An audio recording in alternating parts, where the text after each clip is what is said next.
Morning class Shreedeep चंद चौधरी महाविद्यालय से मैं आज आपके सामने जो हमारा टॉपिक है अभिप्रेरणा के सिद्धांत वो आज मैं डिस्कस करने वाली हूँ। ठीक है, तो अभिप्रेरणा की अगर हम बात करें तो सिद्धांत में हमने 4 टॉपिक इसमें इंक्लूड किए हैं। पहला है अंतर्मुख यानी कि इंस्टिंक्ट। ठीक है, रुकिए 1 मिनट। ठीक है, पहला टॉपिक है इंस्टिंक्ट, अंतर्मुख कहते हैं उसको। ठीक है, इसके बाद अगला टॉपिक है नीड यानी कि आवश्यकता, थर्ड है ड्राइव यानी कि प्रणोद और चौथा है इंसेंटिव यानी कि प्रोत्साहन। ये चारों टॉपिक अपने आप में अलग है।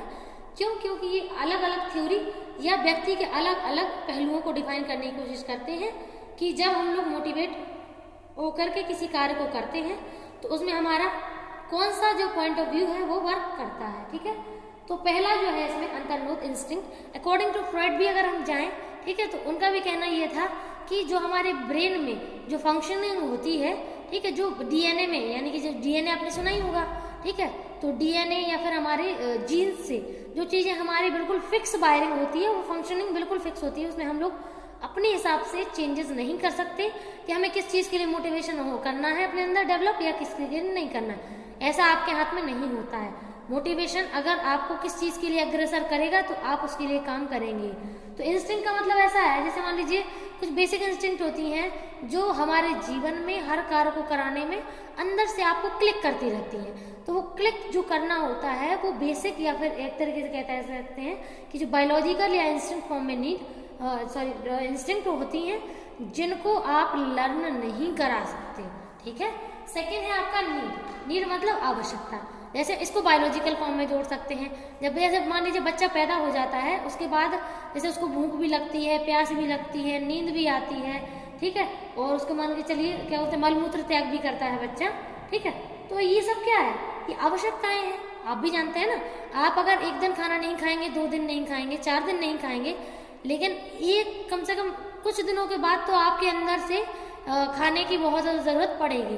तो खाना क्या है, खाना आपको एनर्जी देता है। तो एक तरीके से बायोलॉजिकली फॉर्म में मोटिवेशन या कोई काम करने के लिए, जैसे मान लीजिए अगर भूख लग रही है उसके लिए अगर हम कोई कार्य कर रहे हैं, जैसे घर में अगर कोई नहीं है और हमको खुद खाना बनाना है तो हम उठ करके किचन में जरूर जाएंगे क्योंकि पता है कि कोई है ही नहीं।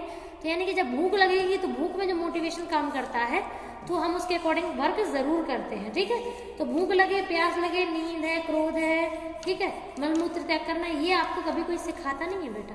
ठीक है, लेकिन ऐसा भी नहीं है कि आप पैदा होने के बाद करते नहीं है या ये चीजें पैदा होने के पहले ही थी। ठीक है, तो ऐसा भी नहीं है ना। तो ये बायोलॉजिकल नीड्स हैं जो हमारा एक तरीके से हमारे साथ जुड़ी हुई होती है। ठीक है, तो चाहे भूख हो, प्यास हो, नींद, क्रोध या मनमूत्र त्याग करना, ये सब कुछ बच्चे के इननेट एक तरीके से प्रोसीजर होते हैं जो आपके बायोलॉजिकल नीड से जुड़े होते हैं, जिसमें कुछ चीजें लेना और कुछ निकालना बॉडी के लिए बिल्कुल एक कंपल्सरी होता है, बेसिक नीड में आता है। ठीक है, तो ये हो गया नीड। ठीक है, अब नीड के बाद होता है ड्राइव। तो ड्राइव और नीड अलग अलग नहीं है।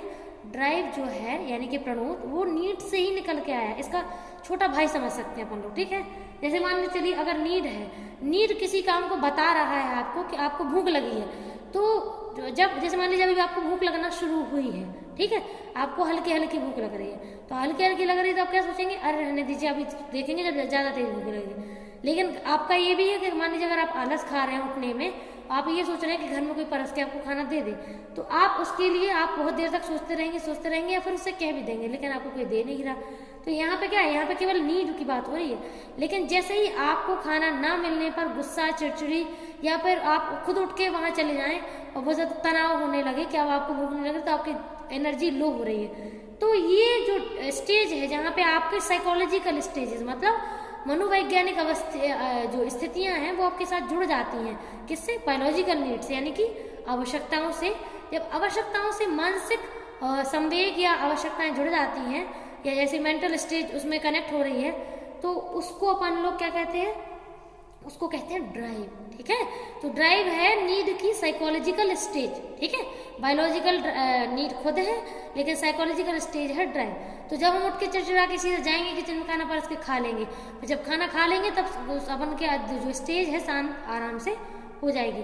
तो ऐसे ही हर चीज की देखिए, जो चीज कमी होती है बॉडी में तो वो लेना होता है और जिसकी अधिकता हो जाती है वो निकालना होता है।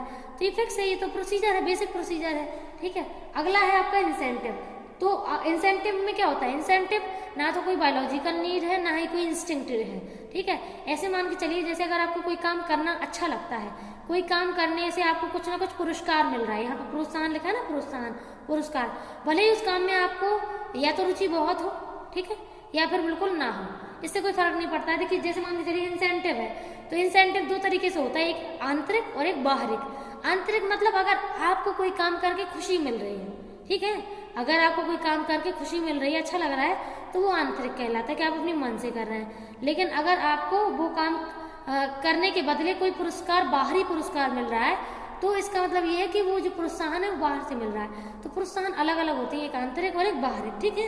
अगर हमारा जो पुरस्कार है वो हमें बाहर आंतरिक स्थितियों से मिले, कि हमें खुशी मिल रही है, जैसे किसी की मदद करने के बाद आपको बहुत अच्छा लगे, इसका मतलब ये है कि आपने इंसेंटिव कौन सी जो आंतरिक इंसेंटिव है उसका यूज किया है, ठीक है, इंट्रिंसिक इंसेंटिव, ठीक है। इसमें प्रोत्साहन में पुरस्कार वगैरह मिलता है, चाहे हम खुद को दें, चाहे खुद से मिले या बाहर के लोगों से, ठीक है। तो ये पॉइंट होता है। अब इसकी बात करते हैं अभिप्रेरणा के प्रकार। तो एक है जन्मजात प्रकार अभिप्रेरक और एक है आपका अर्जित अभिप्रेरक, ठीक है। तो जन्मजात में क्या होता है, जन्मजात का मतलब है कि जो हमें एक तरीके से जो भी अभिप्रेरक है वो जन्म से ही आपके पास है। जैसे इसको अपन लोग बायोलॉजिकल नीड्स से जोड़ सकते हैं, ठीक है। जो अपन की बायोलॉजिकल नीड्स हैं उनको अपन कनेक्ट कर सकते हैं, भूख, प्यास, नींद, काम, क्रोध, मलमूत्र त्याग करना आदि, ठीक है। तो ये क्या है, ये जन्म से है, ये आपको कोई सिखा नहीं सकता, कभी नहीं सिखा सकता है, और मृत्यु तक चलेंगी। ये ऐसी आवश्यकताएं हैं जो जीवन से शुरू होकर जब तक आपकी मृत्यु नहीं हो जाती तब तक ये चीजें चलती ही रहती हैं, बराबर कमी होती रहती है, फिर हम उसको खत्म करते हैं उस कमी को, फिर नई कमियां आती हैं, फिर उसको खत्म करते हैं। तो ये होती है जन्मजात, यानी कि जिसमें शरीर की नीड्स को देखा जाता है। और सेकंड है अर्जित अभिप्रेरक, मतलब ये जन्म से सिखाई जाती हैं हमें, इनको हम सीखते हैं, और ये अभिप्रेरक एक तरीके से लर्न भी कह सकते हैं, और इनको अपन एक तरीके से बायोलॉजिकली एक्सपीरियंस से जोड़ सकते हैं, ठीक, अनुभव से। तो जैसे इसमें उपलब्धि, आप ये बताइए, जैसे आपने बचपन से थोड़ा ना सीखा है कि आपको जॉब में बहुत ज़्यादा उपलब्धि हासिल करनी है, ये सब कुछ बिल्कुल भी नहीं। आपको तो मतलब एक तरीके से यहीं आके आपने देखा कि आपके मम्मी पापा जॉब करते हैं, तो उनको लोग कितने अच्छे से रेपुटेशन या फिर उनको इज्जत देते हैं। तो ये सारी चीज़ें आपने अपनी लाइफ में भी एक्सपीरियंस की हैं, तो आपने सोचा चलो हम भी करके देखते हैं। तो ये सब कुछ जो पॉइंट हैं ये एक उम्र के बाद जुड़ते हैं। जैसे मान लो चलिए 10, 12, 15 साल के बाद ये पॉइंट देखने को मिलते हैं। जैसे अनुमोदन है, अनुमोदन बचपन से देखने को मिलता है। मतलब ऐसा है, अगर आप कोई बात या कोई भी आइडिया आप किसी को दे रहे हैं या कोई भी काम कर रहे हैं, तो आप ये चाहते हैं कि सामने वाला काम व्यक्ति आपके काम को स्वीकृति दे। स्वीकृति का मतलब ही होता है अनुमोदन, ठीक है। स्वीकृति का मतलब क्या होता है, अनुमोदन। तो अनुमोदन अपन कैसे कह सकते हैं कि जैसे मान लीजिए अगर कोई पर्सन कोई भी काम करता है तो अप्रूवल तो चाहता ही है। तो ये जो मोटिव्स हैं, जो अर्जित हैं, ये हमें जन्म से ही सिखाता है, ये जन्मजात नहीं होते हैं, इसीलिए हम इनके प्रति वर्क करते हैं, ठीक है। तो ये जो है ये भी हमारे बहुत सारे होते हैं, ऐसा नहीं कि कुछ ये हैं, और भी बहुत होते हैं जिसमें हम उपलब्धि की बात करते हैं, ठीक है, या अर्जित अभिप्रेरक की बात करते हैं, ठीक है। आज की क्लास यही, ओके, थैंक यू।